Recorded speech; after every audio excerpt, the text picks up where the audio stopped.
নমস্কাৰ বন্ধুসকল, welcome to my channel. আজি আমি ডিসকাস কৰিম ত্ৰিভুজৰ বিষয়ে। ত্ৰিভুজৰ আপোনালোকে যদি এক্সাম দি থাকে তেতিয়া আপোনালোকে গম পায় যে ত্ৰিভুজৰ ৰিলেটেড ট্ৰায়াঙ্গল ৰিলেটেড কোৱেশ্চন আহে মানে। তো আপনি ট্ৰায়াঙ্গল ৰিলেটেড যদি কোৱেশ্চন আনসাৰ কৰিবলৈ হলে ইয়াৰ ট্ৰায়াঙ্গলৰ কিছুমান বেসিক কিছুমান প্ৰপাৰ্টিজ বিলাক বা ধৰ্মবিলাক বা ট্ৰায়াঙ্গল কাক কয় আপুনি হেতুৰ বিষয়ে জানিব লাগিব। সো আজি আমি বেসিক ডিসকাস কৰিম, বাকি ফৰ্মুলা বিলাক কি হয়, কোৱেশ্চন আনসাৰ বিলাক আমি বেলেগ দিনত ডিসকাস কৰিম। সো প্ৰথম টাইপস অফ ট্ৰায়াঙ্গল আপোনাৰ ত্ৰিভুজ হৈছে দুটা টাইপৰ ত্ৰিভুজ দুটা টাইপত থাকে। ওকে, এটা অন দা বেসিস অফ আমি বাহু হিচাপে ত্ৰিভুজ তিনি প্ৰকাৰ সদায় মনত ৰাখিব। ত্ৰিভুজ প্ৰথম আমি চাম ত্ৰিভুজ মানে এনেকা থাকিব, ত্ৰিভুজ মানে বাহু, ট্ৰায়াঙ্গল মানে বাহু, মানে তিনডাল ইয়াৰ সাইড থাকিব। ঠিক আছে, তিনডাল সাইড থাকিব এনেকা, একটা দুটা তিনটা। সাপোজ লেটছে এইটো দিলো মই এ বি সি হৈছে এটা ট্ৰায়াঙ্গল বা ত্ৰিভুজ। ইয়াত তিনিটা কোণ থাকিব, এইটো কি বুলি কোৱা হয়, কোণ, এংগল বুলি কোৱা হয়। ইয়াত তিনটা কোণ থাকে আৰু কি থাকে, তিনিটা সাইড থাকে। এইটো সাইড দেখিছে, এইটো মনত ৰাখিব। ত্ৰিভুজ ট্ৰায়াঙ্গল মানে তিনটা সাইড আৰু তিনটা এংগল থাকিব। ওৱান মোৰ, তাৰপিছত আকৌ কৈছোঁ, তাৰপিছত ইয়াৰ ইম্পৰ্টেণ্টটো হৈছে কি, ত্ৰিভুজৰ তিনিটা কোণ দেখিছে, তিনিটা কোণ যদি আপুনি প্লাছ কৰে তেতিয়া 180 ডিগ্ৰী পাবই লাগিব। মানে এইটো ৰুল হয়, যদি এইটো কোণ সাপোজ এইটো এংগল এ, এইটো এংগল বি, এইটো এংগল সি। সাপোজ এংগলক সদায় মানে মেথছত এংগলবিলাক সাপোজ এইটো এংগল এ হয়, এংগলক এনেকা বুজায়। So angle A, angle B আৰু এংগল সি, ওকে, যদি আপুনি প্লাছ কৰে তেতিয়া ইয়াৰ যোগফলটো সদায় 180 ডিগ্ৰী হয়। সদায় মনত ৰাখিব, যদি ত্ৰিভুজ আপুনি দেখিছে, ত্ৰিভুজ মানে ত্ৰিভুজৰ তিনিটা এংগল প্লাছ কৰিলে আপুনি 180 ডিগ্ৰী পাবই লাগিব। যদি নাপায় তেন্তে আপোনাৰ মানে এইটো ট্ৰায়াঙ্গলটো ৰং হৈছে, বুজি পাইছে। ৰুল মতে আপোনাৰ ট্ৰায়াঙ্গলত তিনিটা কোণ প্লাছ কৰিলে মানে 180 ডিগ্ৰী পাবই লাগিব। দুই নম্বৰ কণ্ডিশ্যনটো হৈছে, ট্ৰায়াঙ্গল হ'বলৈ হ'লে ইয়াৰ মানে সাপোজ যিকোনো দুটা যদি মই সাইড যদি মই প্লাছ কৰোঁ, তো সাপোজ ধৰি লওক মই এইটো সাইড আৰু এইটো সাইড প্লাছ কৰিলোঁ, এইটো সাইড আৰু এইটো side, suppose A B side আৰু সাপোজ ধৰি লওক আৰু এ চি সাইড মই প্লাছ কৰিলোঁ। এই দুটাৰ যোগফলটো সদায় ডাঙৰ হ'ব লাগিব 3 নম্বৰ সাইডৰ, বুজি পাইছে। মানে সাপোজ মই এটা ট্ৰায়াঙ্গল ড্ৰ কৰিছোঁ, ধৰি লওক এনেকা। তো এইটো সাপোজ ধৰি লওক এইটো 2 সেণ্টিমিটাৰ, সাপোজ ধৰি লওক এইটো 2, 3, এইটো 5 এনেকা আছে সাপোজ ধৰি লওক। তো এইটো কি হয়, ইয়াৰ আপুনি যিকোনো দুটা প্লাছ কৰিলে, যিকোনো সাপোজ লেটছে এইটো 4, তো যিকোনো দুটা আপুনি প্লাছ কৰিলে আপুনি ইয়াত মানে তাত বেলেগ সাইডৰ সদায় ডাঙৰ হ'ব লাগিব। এইটো ৰুল হয়, কেতিয়াবা আপোনাৰ এইটো মনত ৰাখিব ফৰ্মুলাবিলাক। সো সাপোজ ধৰি লওক এইটো যদি দুটা প্লাছ কৰে, আপুনি এইটো দুটা সাইড যদি প্লাছ কৰে 5 হ'ব, তো 5টো ইয়াতকৈ ডাঙৰ হয়। এই দুটাৰ যোগফলটো সদায় 3 নম্বৰ সাইডৰ সদায় ডাঙৰ হ'বই লাগিব। সাপোজ এই দুটা প্লাছ কৰক, এই দুটা প্লাছ কৰিলে 7 হ'ব, এইটো ইয়াতকৈ ডাঙৰ হয়। এই দুটা প্লাছ কৰক, এইটো দুটা প্লাছ কৰিলে সদায় ইয়াতকৈ ডাঙৰ হ'ব, বুজি পাইছেনে। তো ত্ৰিভুজ বুলি কওঁতে সদায় মনত ৰাখিব দুটা কথা। এটা হৈছে ইয়াৰ ট্ৰায়াঙ্গল, ইয়াৰ এংগলবিলাক মানে কি হৈছে, ইয়াৰ এংগলবিলাক গোটেইখিনি এংগল প্লাছ কৰিলে 180 ডিগ্ৰী হ'ব লাগিব। সাপোজ ধৰি লওক মই এক্সাম্পল দিছোঁ, এইটো কোণ সাপোজ ধৰি লওক এইটো কোণ হৈছে 70 ডিগ্ৰী, এইটো কোণ হৈছে 60 ডিগ্ৰী, ঠিক আছে। আৰু এইটো কোণ কিমান হ'ব, 70, 60, 130, 50 দিলে 180 হৈ যাব। তো এতিয়া চাওক এই তিনিটা কোণ প্লাছ কৰিলে কিমান হ'ব, তো 180 ডিগ্ৰী হ'ব, বুজি পাইছেনে। তো সেনেকা তিনিটা কোণ প্লাছ কৰিলে 180 ডিগ্ৰী হ'ব লাগিব। আৰু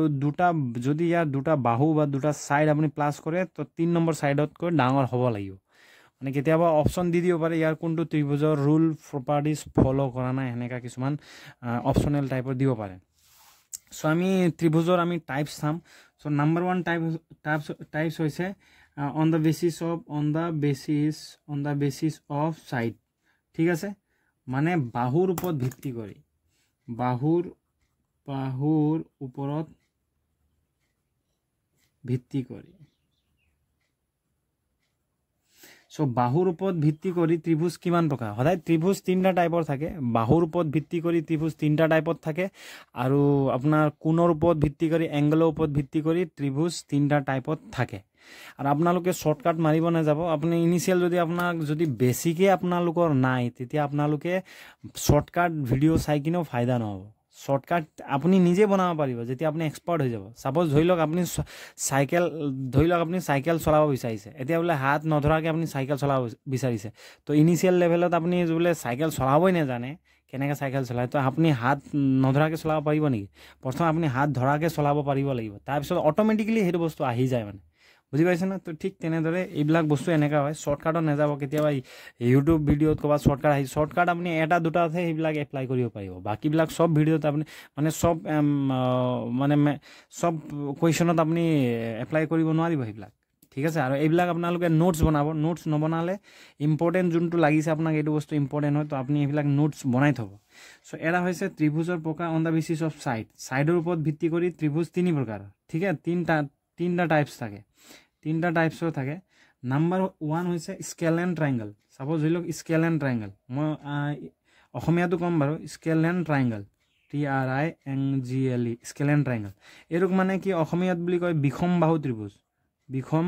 বাহু ত্ৰিভুজ ত্ৰিভুজ বিষম বাহু ত্ৰিভুজ মানে একেবাৰে ইজি বিষম বাহু মানে চাপ'জ এটা ত্ৰিভুজ আছে আৰু ইয়াৰ যদি গোটেইখিনি চাইডে যদি সমান নহয় তাক স্কেল এণ্ড ট্ৰাইংগল বা বিষম বাহু ত্ৰিভুজ বুলি কোৱা হয় চাপ'জ ধৰি লওক এইটো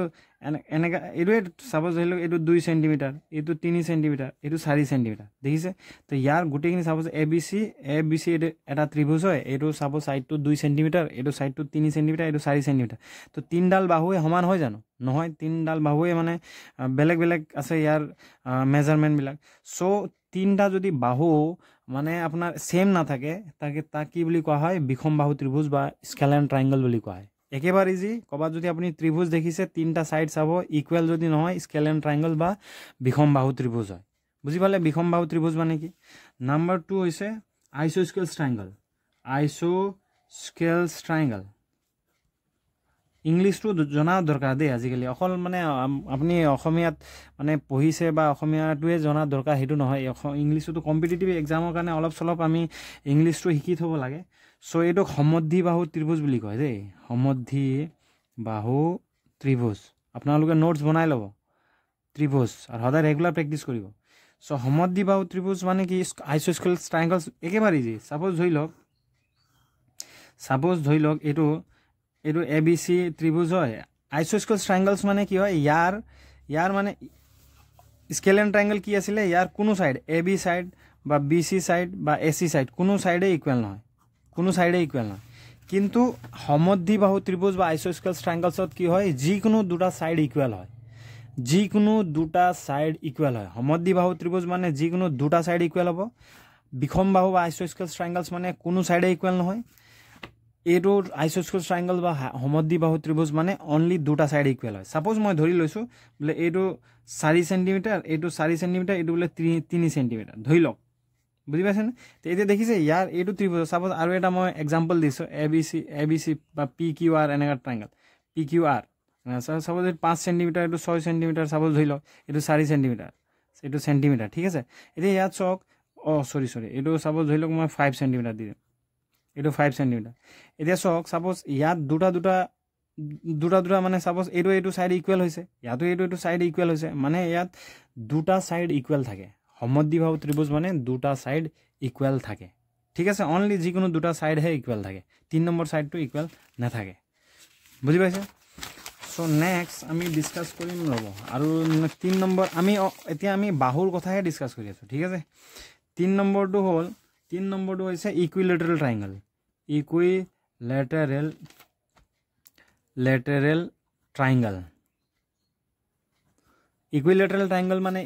ট্ৰাইংগল মানে কি হয় এইটোক অসমীয়াত কয় সমবাহু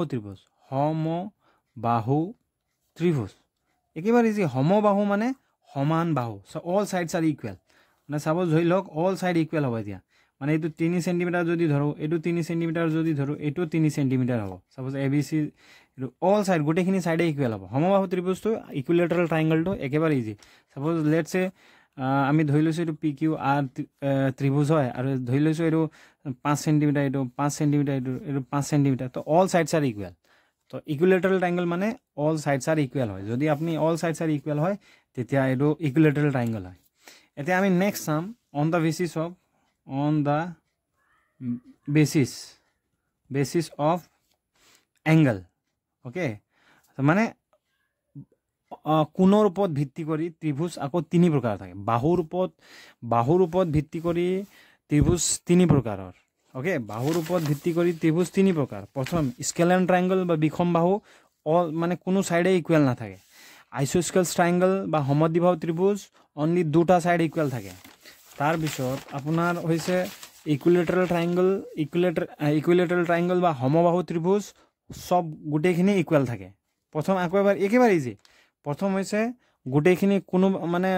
তিনটা বাহুৱে সমান না থাকে তিনটা সাইডে সমান না থাকে হেতুক স্কেলেন ট্রায়াঙ্গল বা বিষম বাহু ত্রিভুজ বুলি কয় তার পিছত দুটা সাইড ইকুয়াল থাকে তাক সমদ্বিবাহু ত্রিভুজ বা আইসোস্কেলস ট্রায়াঙ্গলস বুলি কয় আৰু তিনটা সাইডে ইকুয়াল থাকে তাক ইকুইলেটাৰাল ট্ৰায়াঙ্গল বা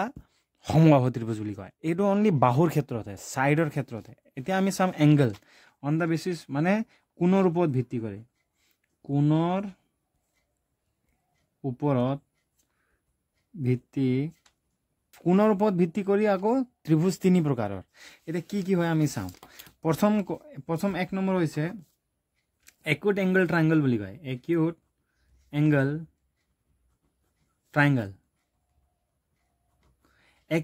triangle মানে ইয়াক অসমীয়াত কয় সূক্ষ্ম কোণী ত্রিভুজ সূক্ষ্ম কোণী ত্রিভুজ মানে কি হৈছে ইয়াৰ গোটেই সূক্ষ্ম কোণী ত্রিভুজ সাপোজ মই ত্রিভুজ এটা আঁকিছো আমি এতিয়া কোণহে চাম ঠিক আছে অনলি এংগল বিলাকহে চাম suppose let's say A B সি ঠিক আছে এ বি সি ত্রিভুজ হয় ট্রায়াঙ্গল হয় এতিয়া অ্যাকিউট অ্যাঙ্গল ট্রায়াঙ্গল বা সূক্ষ্মকোণী ত্রিভুজ মানে কি ইয়াৰ তিনটা এংগলে 90 ডিগ্ৰীতকৈ সৰু হ'ব কি হ'ব তিনটা এংগলটো 90 ডিগ্ৰীতকৈ কি হ'ব সৰু হ'ব ঠিক আছে 90 ডিগ্ৰীতকৈ এটো এনেকা হ'ব দেই এটো 90 ডিগ্ৰীতকৈ সৰু হ'ব এটো এংগল গোটেইখিনি এংগল 90 ডিগ্ৰীতকৈ সৰু হ'ব সাপোজ ধৰি লও আমি এক্সাম্পল এটা লৈছো ধৰি লও সাপোজ এটো 50 ডিগ্ৰী এটো 60 ডিগ্ৰী আৰু এটো সাপোজ ধৰি লওক 50 110 হ'ব আৰু 70 দিব লাগিব না 70 180 ডিগ্ৰী হ'ব তে এতিয়া সক ইয়াত গোটেইখিনি প্লাস কৰক 50 এংগল যদি আমি প্লাস কৰো তেতিয়া 180 ডিগ্ৰী হয় আমি ত্ৰিভুজৰ প্ৰপাৰ্টি মতে কি হয় ধৰ্ম মতে কি হয় এই ত্ৰিভুজৰ তিনটা কোণ যদি আমি প্লাস কৰো তো হেৰু 180 ডিগ্ৰী হ'ব লাগে এতিয়া acute angle triangle মানে কি হয় গোটেই তিনটা এংগলে 90 ডিগ্ৰীতকৈ সৰু হ'ব লাগে আপুনি সক এইবিলাক গোটেই ইয়াত 50 ডিগ্ৰী আছে 60 ডিগ্ৰী আছে 70 ডিগ্ৰী আছে এইবিলাক 90 ডিগ্ৰীতকৈ সৰু হয় নাই যদি ত্ৰিভুজ এটাৰ কোণবিলাক যদি 90 ডিগ্ৰীতকৈ সৰু হয় তাক সূক্ষ্ম মানে সৰু 90 ডিগ্ৰীতকৈ সৰু ওকে সো এটো acute angle triangle বুলি কয় নেক্সট ট্ৰায়াঙ্গল হৈছে right angle triangle okay RIGST right angle triangle আৰু ইয়াত অসমীয়াত কয় কি বুলি কয় সমকোণী ত্ৰিভুজ এইটো একেবাৰে ইজি আৰু এইটো মানে ট্ৰায়াঙ্গলটো এই যোনটো সমকোণী ত্ৰিভুজ এইটো বহুত ইম্পৰ্টেন্ট এইটো একেবাৰে ইজিও হয় সাপোজ ধৰি লওক এইটো এটা ত্ৰিভুজ হয় ABC ত্ৰিভুজ ABC এটা ত্ৰিভুজৰ যদি কোনোবা এটা কোণ যদি 90 ডিগ্ৰী হয় কোনোবা এটা কোণ যদি ইকুয়াল টু 90 ডিগ্ৰী হয় হেতু ত্ৰিভুজক কি ত্ৰিভুজ বুলি কয় ৰাইট অ্যাঙ্গেল ট্ৰায়াঙ্গল বুলি কয় কোনোবা এটা কোণ সাপোজ এটো যিমান ডিগ্ৰী না এটো যদি 90 ডিগ্ৰী হয় বাকি সাপোজ এটো সাপোজ ধৰি লওক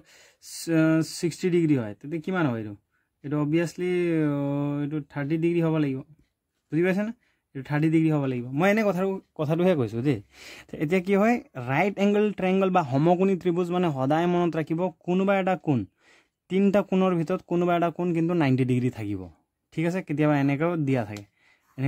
এটো 90 ডিগ্ৰী সো এইটো আপুনি ত্ৰিভুজ দেখিছে আৰু এটা কোণ 90 ডিগ্ৰী দেখিছে মানে এটো সমকোণী ত্ৰিভুজ হয় ৰাইট অ্যাঙ্গেল ট্ৰায়াঙ্গল আৰু সদায় মনত ৰাখিব ৰাইট অ্যাঙ্গেল ট্ৰায়াঙ্গল বা সমকোণী ত্ৰিভুজত এটা আমি ফৰ্মুলা লগাব লাগে হেতু ফৰ্মুলা লগাই মেলি ঢেৰ কোৱেশ্চন ওলাই আমি ইয়াৰ ওপৰত ডিসকাস কৰিম এটো পাইথাগোৰাছৰ ফৰ্মুলা বুলি কয় পাইথাগোৰাছ সূত্ৰ আমি এক্সট্ৰাকে ডিসকাস কৰিম কাৰণ পাইথাগোৰাছৰ যোনটো ফৰ্মুলাটো এক্সাম পাৰপজৰ কাৰণে বহুত ইম্পৰ্টেন্ট ঠিক আছে তো সমকোণী ত্ৰিভুজ মানে কোনোবা এটা কোণ 90 ডিগ্ৰী হ'ব ঠিক আছে বাকি বিলাক যিমানে হ'ব পাৰে কিন্তু কোনোবা এটা কোণ 90 ডিগ্ৰী হ'ব লাস্ট হৈছে অবটিউস অ্যাঙ্গেল ঠিক আছে অবটিউস অ্যাঙ্গেল ট্রায়াঙ্গল বুলি কয় আৰু এইটো স্থূলকোণী ত্ৰিভুজ বুলি কয় স্থূলকোণী ত্ৰিভুজ ঠিক আছে ত্ৰিভুজ স্থূলকোণী ত্ৰিভুজটো কি হৈছে এটা কোণ মানে কোনোবা এটা কোণ হেৰো কিন্তু 90 ডিগ্ৰীতকৈ ডাঙৰ থাকে মনত ৰাখিব সো সাপোজ মই ধৰিছো এটা ট্ৰায়াঙ্গল এনেকা ড্ৰ কৰিছো এনেকা ঠিক আছে এই ধৰিছো 110 ডিগ্ৰী বাকি দুটা যি হ'ব পাৰে বাকি এই সাপোজ এ বি সি এটো সি এংগলটো হৈছে সাপোজ 110 ডিগ্ৰী তে কোনোবা এটা কোণ যদি 90 ডিগ্ৰীতকৈ যদি ডাঙৰ হয় 90 ডিগ্ৰীতকৈ ডাঙৰ এটো সাইড ডাঙৰ বুজাই দে এটো হদায় মনত ৰাখিব এটো সিনৰ মতলবটো কি হয় এটো সিনৰ মতলব মানে যোনফালে জোঙা আছে এবাৰ হৰু হৈ গৈ আছে দেখিছা না হৰু হৈ গৈ আছে ইফালে ডাঙৰ হৈ গৈ আছে মানে এটো সাইডটো ডাঙৰ এটো বিগ সাইড এটো স্মল সাইড মনত ৰাখিব এটো হৰু হৈ আছে স্মল সাইড মনত ৰাখিব দে তো কি হয় এই কোনোবা এটা কোণ স্থূলকোণী ত্ৰিভুজ মানে কোনোবা এটা কোণ 100 ডিগ্ৰী হয় মানে 90 ডিগ্ৰীতকৈ ডাঙৰ হয় সাপোজ ধৰি লওক এটো হৈছে 50 তো এটো মই এনে এক্সাম্পল দিয়া দিছো দেই এটো সাপোজ 60 হলে এটো 80 হলে কিমান হ'ব 20 ডিগ্ৰী এনে কথাটো কৈছো সাপোজ তিনটা কোণ প্লাস কৰিলে 180 ডিগ্ৰী হয় আৰু ইয়াত দেখিছে এই তিনটা ভিতৰত এটা কোণ 90 ডিগ্ৰীতকৈ ডাঙৰ 90 ডিগ্ৰীতকৈ যদি ডাঙৰ হয় তাক স্থূলকোণী বুলি কোৱা হয় যদি ইকুৱেল টু কোনোবা এটা কোণ যদি 90 ডিগ্ৰীৰ সমান হয় হেটো সমকোণী ত্ৰিভুজ বুলি কয় ৰাইট এংগল ট্ৰায়াঙ্গল এটো বহুত ইম্পৰ্টেন্ট টেগ লগাই থব কাৰণ এটো বহুত ইম্পৰ্টেন্ট আৰু যদি গুটেখিনি কোণ যদি 90 ডিগ্ৰীতকৈ যদি সৰু হয় তেন্তে হেটো মানে আপোনাৰ হেৰি সূক্ষ্মকোণী ত্ৰিভুজ বুলি কোৱা হয় আমি যদি বাহু সাইডে আহো গুটে সাইড যদি সমান হয় তেটো সমবাহু বা ইকুইলেটারাল ট্রায়াঙ্গল বুলি কোৱা হয় যদি অনলি দুটাহে যদি ইকুৱেল হয় তাক আইসোস্কেলস ট্ৰায়াঙ্গলস বা সমদ্বিবাহু ত্ৰিভুজ বুলি কোৱা হয় আৰু যদি কোনো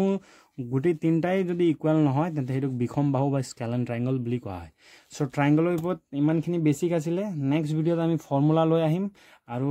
আমি পাইথাগোৰাছৰ ফৰ্মুলা ডিসকাস কৰিম আৰু আপোনালোকে যদি বুজি পাইছে না আপোনালোকে কমেন্ট দি জনাব অলপ শেয়াৰ সাবস্ক্ৰাইবও কৰিব অলপ মানে নিজকো ভাল লাগিব আৰু ইমানটো প্ৰেক্টিস কৰি গৈ থাকিব আৰু মেথছটো এনেকা নহয় একদিনতে আহিব আপোনালোকে